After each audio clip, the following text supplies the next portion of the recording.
অবিভক্ত ঢাকা সিটি কর্পোরেশনের সাবেক মেয়র বীর মুক্তিযোদ্ধা মরহুম সাদেক হোসেন খোকা ফাউন্ডেশনের উদ্যোগে নোয়াখালীর চাটখিলে 500 পরিবারের মাঝে ত্রাণ বিতরণ করা হয়েছে।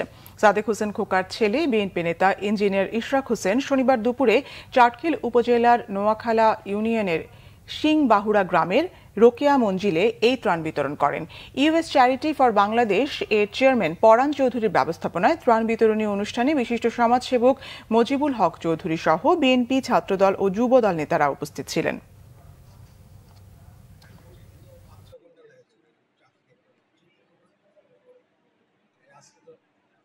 আমরা বিভিন্ন যে উপজেলা ইউনিয়নগুলো ভিতর পর্যন্ত আমরা ঘুরে দেখেছি এবং সেখানে দেখে আমার অত্যন্ত বেদনাদায়ক মনে হয়েছে যে যারা এখানে বসবাস করছেন তারা কি পরিমাণ দুঃখ, কষ্ট এবং প্রতিনিয়ত একটা এইখানে এইভাবে বসবাস করা প্রায় অসম্ভব।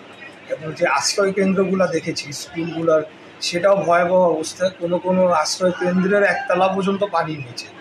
আমি অত্যন্ত মর্মাহত এবং আমি বলতে চাই যে দেশবাসী যারা বন্যা দুর্গত তাদের পাশে রয়েছেন এবং আমরা আমাদের জায়গা থেকে যার জায়গা থেকে আমরা সহযোগিতার হাত বাড়িয়ে দিব, এটাই কাম্য। এবং আমি ব্যক্তিগতভাবে সেই কাজটি করে চলেছি এবং আগামীতেও করে যাচ্ছি।